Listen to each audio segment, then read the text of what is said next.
Indonesia's military. How strong is it? I don't know. I honestly don't know much about Indonesia's military at all. All I know is the country is big. So let's see. We're going to jump right into it, guys. If you enjoy more Indonesia reactions, we have a ton of them on this channel. And if you want to see us traveling around Indonesia and some of the coolest places in the country, we have a lot more to do, by the way.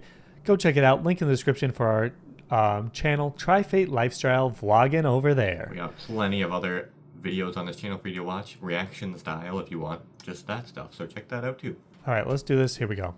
Indonesia's military has slowly become one of the world's largest armed forces. Okay. According to the Global Firepower, they ranked Indonesia in 2024 as 13 out of 145 nations. The archipelago nation is slowly becoming a military superpower, one that may one day rival that of China, India, and the United States. Today, however, Indonesia is still just one of many regional military powers. They have the strength that may rival that of some European countries or large South American military forces. But to understand Germany, just really? how big and strong Is that true? I don't know. If they're 13, there isn't that many countries ahead of them.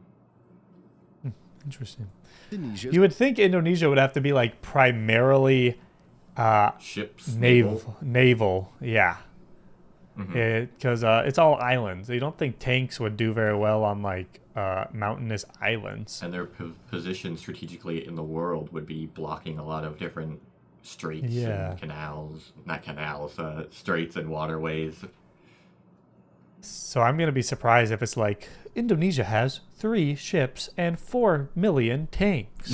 military is, let's discuss its size, equipment used, and future plans. The right. first and most important factor of Indonesia's military is size and structure. Indonesia's military is big. It reflects the country's population and economy. Indonesia today has a GDP of about 1.48 trillion US dollars, as published by the International Monetary Fund, IMF, making it one of the world's largest economies. The country's population, on the other hand, sits at approximately 279 million people, which makes it the 4th largest globally. These two indicators are already important for a country's military might. For a country to have a big and formidable military, they must need a big economy and a huge amount of people. The economy will support a country's military equipment, whether they can buy state-of-the-art fighter jets, submarines, and tanks, or they have the resources and technology to build their own equipment locally. The population, on the other hand, is also important because it allows a country to deploy people who will use these equipment in times of war. These are simply the reasons why Indonesia has a big chance to become a global superpower, because it has the people and a big future economy. Now let's discuss the structure of the Indonesian military. The Indonesian military is more commonly known as the Indonesian National Armed Forces. The National Armed Forces is then divided into 3 branches: the Army, the Navy, and the Air Force. Each serves a distinct role in the military capabilities of Indonesia. The Global Firepower estimates that What about Indonesia Space currently Force? Yeah, they don't has have a Space Force. What's their deal? 1,050,000 military personnel, million. 400,000 of which are active, and another 400,000 are reserve personnel, and 250,000 are paramilitary. The Air Force personnel consists of 30,100. The Army personnel are about 300,400, and the Navy personnel sits at 66,034. So that's interesting. The Navy is so much lower for an island or an archipelago nation. Yeah, that's very interesting. You think these two would be their big kahunkers?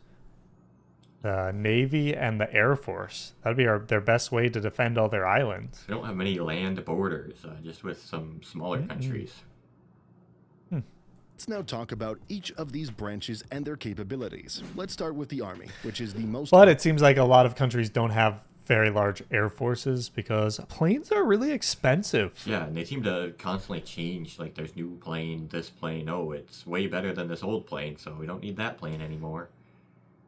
The U.S. just throws unreasonable amounts of money towards making new planes. Yeah.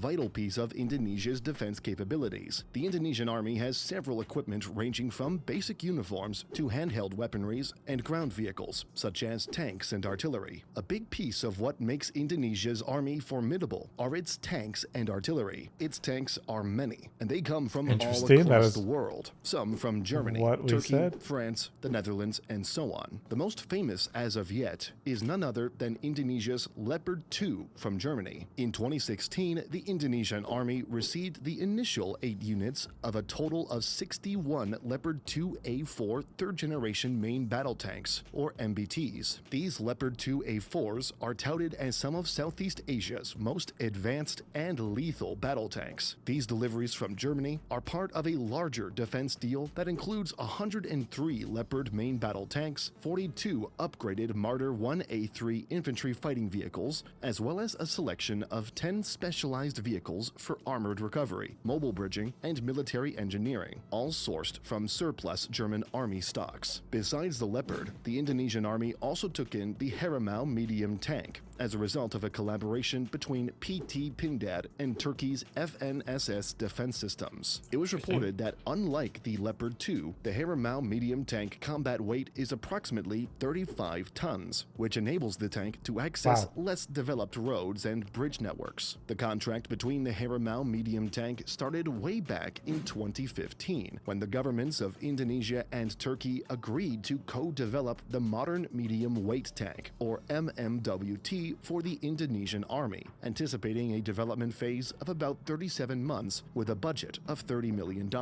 This partnership aimed to enhance the Army's capabilities with a new tank design initially named the MMWT and later known as the Harimau. The collaboration included sharing intellectual property rights. The tank, featuring a 35-ton design equipped with a Belgian-made Cockerel 105mm rifled barrel turret, was first unveiled in Indonesia in 2016.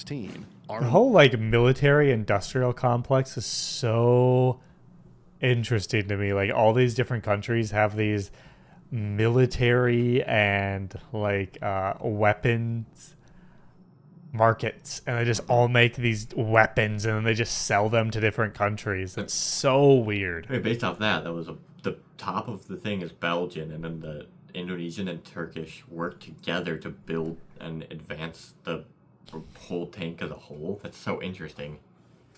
War is a profitable business.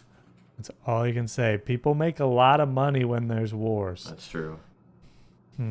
Wise, the Harimau features a 105mm Cockerel 3105 turret capable of high-pressure fires and is equipped with a standard 105mm rifled gun, a 7.62mm coaxial machine gun, and optional machine guns for additional defense supported by smoke grenade launchers. Now, let's talk about the artillery used by the Indonesian Army. One of them is Turkey's Khan missile system. This was announced around 2022, and it made Indonesia the first foreign user of the equipment. The system was designed to have a range of 208 kilometers and high precision on the battlefield. It weighs about 2,500 kilograms with a 407 kilogram high explosive warhead. Now let's move on to talk about Indonesia's Navy, the other vital piece of the country's defense. Curious about this Arguably, one. the Navy is the most important of the three branches, simply because Indonesia is an archipelago nation with thousands upon thousands of islands. The Navy deploys several equipment ranging from submarines to warships. The most important, of course, is none other than the Indonesian Navy's submarine fleet. There are currently 3 fleets, 2 of which are active, and 1 is still in ongoing order. The ones that Indonesia currently deploy is the Nagapasa class and Kakra class. The Nagapasa class is a diesel-electric attack submarine. It's part of a contract valued at $1.02 billion. The Indonesian Ministry of Defense and DSME collaborated on the construction of 3 Nagapasa-class submarines. DSME will build 2 submarines, and the third will be constructed by PT PAL in Indonesia, benefiting from a technology transfer. This will allow PT PAL to utilize both DSME and its own fabricated sections. The Nagapasa-class submarines are modeled after the DSME improved Shangbogo design, itself an evolution of the German Type 209-1400 design from ThyssenKrupp Marine Systems, TKMS. All these companies. These submarines Yeah, measure I've never heard of any of 61.3 these. meters in length, have a beam And of they probably have 6.3 meters, huge, and a just- draft of 5.5 meters, with a displacement of I bet they're like 1,400 stocks are just like massive, but you never heard of them. They're just like these kind of like shadow companies. I mean, they're not shadow companies.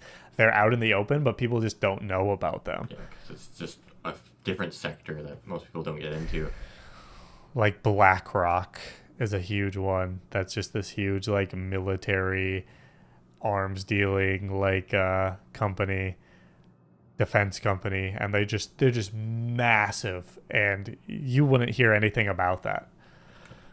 tons. They are equipped with 4 MTU 12-volt 493 diesel generators, enabling speeds of up to 21.5 knots submerged and 11 knots when surfaced. Armament includes 8 torpedo tubes that are capable of deploying Black Shark heavy torpedoes and submarine-launched Shark? mines. The Cochrane class, racist. on the other hand, is also a diesel-electric attack submarine. It was built by the Hollwadswerke Deutsche Werft and retrofitted by Daewoo. It was think that commissioned was in German? 1991 No, and I think it rejoined was, the fleet in Italian, I think? 2005. These submarines, measuring Think 59.5 so. meters in length and featuring a beam of 6.2 meters, are capable of reaching speeds up to 21.5 knots while submerged. They have the endurance to stay underwater for approximately 50 days without Jeez. needing to surface. Equipped with advanced weaponry, they can launch 21-inch SUT heavyweight torpedoes that are domestically manufactured. The future submarine is a Scorpene deal with France. The details are still unknown They do a since lot it of was signed European just a few deals. months ago. But this Yeah. already shows the future path of Indonesia's army, one that consistently upgrades and meets the demands of the 21st century. Aside from submarines, the Navy also deploys several warships. One of them is called the Ahmad Yani class. It is an old frigate that was built back in the late 1960s. Another one is the Marta Dinata class frigate, which is a rather newly built frigate built by the Damen Scheld Naval Shipbuilding from the Netherlands. Finally, let's talk about the last piece of Indonesia's defense capabilities, its Air Force. The Indonesian Air Force. They don't have operates- many ships. I guess not. They barely had any from what that said. That's so interesting. Yeah, I would have thought they just have tons and tons of ships. Weird. several combat aircrafts. One of them, most advanced, is the Dassault Rafale from France. The contract, however, is still fairly recent. The Indonesian and French government signed this back in just 2022 for a total of 42 jets, costing them a massive 8.1 billion US dollars. The Air Force also operates several F-16 Fighting Falcon from the United States. They recently completed the Falcon Star and MLU upgrade on the 5th F-16 in 2021. Another aircraft is the Sukhoi Su-30 from Russia. It was reported to be delivered back in 2013. As reported, it was delivered in unassembled form by the Komsomolskna Amur Aircraft Production Association, or KNAPO. The aircraft had completed the Indonesian Air Force's Sukhoi fighter jet squadron, bringing the total to 16 Su-27 SKM and Su-30 Mk2 planes, according to Xinhua. Furthermore, the Indonesian Defense Minister Purnomo Yuskiantoro was quoted by local That's media quite the that name. Indonesia has invested around $1.17 billion on procurement of the 16 aircraft, along with ammunition, pilot training, and logistic packages. Now, we've discussed several key equipment deployed by the three branches of Indonesia's military. However, there is still so much more equipment that the country deploys. The final part in understanding how big they are is their military spending. How much does the Indonesian government spend on it? All right, what's your guess? How much do they spend? 34 billion trillion quadrillion dollars. 34 billion. 34 billion? That's a good guess. I'm trying to think. They're the 13th. I'm going to guess it's like a year. If it's a year, I'm going to guess like 12.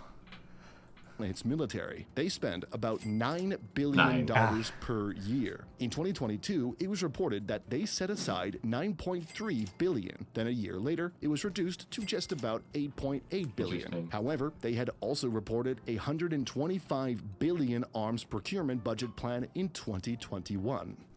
If you guys But do in- not know, the United States military spends about $800 billion a year on their military. Almost more than the So, entire Indonesian GDP.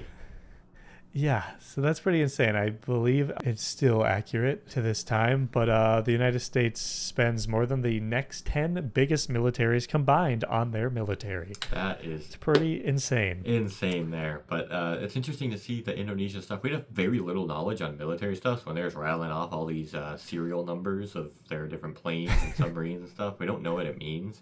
But yeah. You play Call of Duty, though. Yeah, I know what an Shouldn't you know? M16 is and a AS Val.